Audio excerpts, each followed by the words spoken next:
Assalamualaikum warahmatullahi wabarakatuh. Perkenalkan, nama saya Elis dari NR3 dengan nomor NIM 186217006. Di sini saya akan memaparkan materi salah satu tugas ujian akhir semester mata kuliah pemasaran dan promosi dengan judul membentuk strategi pemasaran sesuai siklus hidup produk. Yang dosen pengampu yaitu Bapak Dr. Lamere Kaspar, MPD, MM.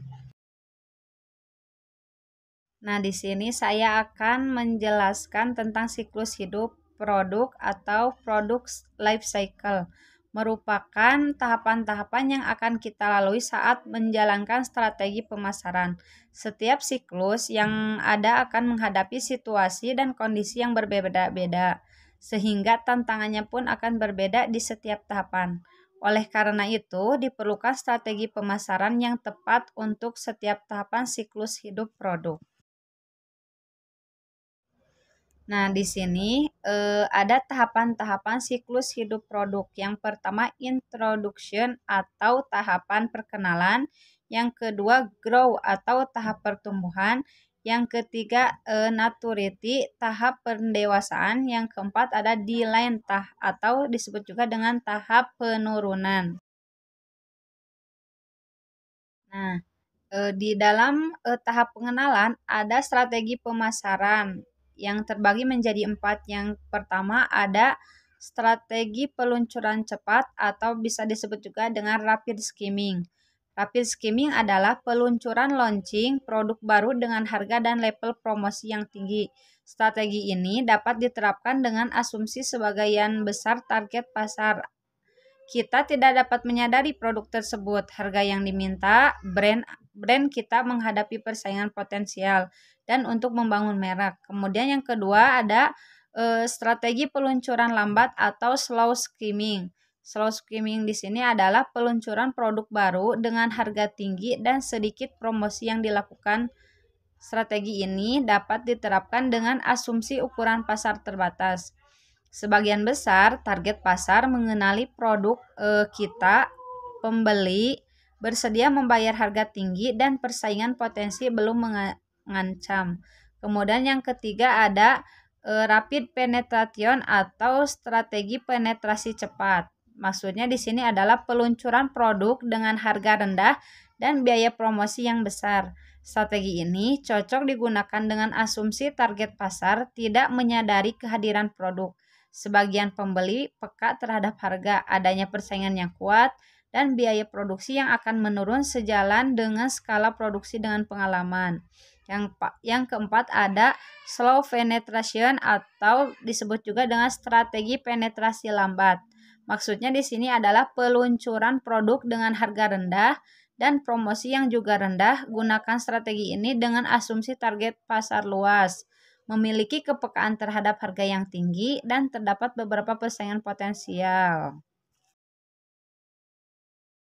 Nah, di sini ada strategi pemasaran tahap pertumbuhan, yang dimana ada rapid growth yang kemudian maksudnya tahapan ini bisa dilihat dengan adanya peningkatan penjualan yang ditandai semakin banyaknya jumlah konsumen, ada pesaing baru yang masuk ke pasar, harga bertahan atau bahkan sedikit turun, dan laba yang meningkat.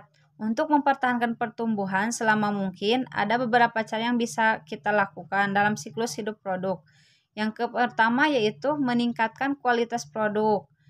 Kemudian menciptakan pasar yang kuat, dan yang ketiga memperluas atau menarik segmen pasar baru. Kemudian di dalam slow growth yaitu peningkatan penjualan, perbaikan dan produk. Tahapan ini ditandai dengan tingkat penjualan yang melambat, stagnan atau bahkan menurun. Ada 3 fase dalam kedewasaan yang menjadi bagian siklus hidup produk, yakni penjualan melambat. Tahap ini ditandai dengan penjualan yang melambat. Misal penjualan produk kita selama 5 tahun berturut-turut adalah 5.000 produk di tahun 2014, sedangkan di tahun 2015 ada 5.009 produk. Nah, peluang pertumbuhan penjualan populasi dan permintaan pengganti penjualan menurun, penjualan terus menurun dari tahun ke tahun. Kemudian di sini ada strategi pemasaran tahap kedewasaan. Yang pertama yaitu ada defensif strategi, yaitu mempertahankan eh, pasang pasar dari adanya pesaing usaha serta serangan produk substitusi, di mana yaitu mengurangi biaya produksi. Yang kedua yaitu menghilangkan kelemahan produk. Kemudian ada offensive strategi, yaitu usaha untuk melakukan pencapaian ke tingkat yang lebih baik. Yang pertama memodifikasi produk, kemudian peningkatan inovasi produk. Kemudian di dalam strategi pemasaran ada tahap penurunan atau decline, yaitu yang pertama meningkatkan investasi, yaitu dengan cara mendominasi pasar, kemudian posisi persaingan yang baik. Yang kedua yaitu memodifikasi produk atau menambah manfaat produk. Kemudian yang ketiga mencari pasar baru atau mencari pangsa pasar baru yang dapat dimasuki.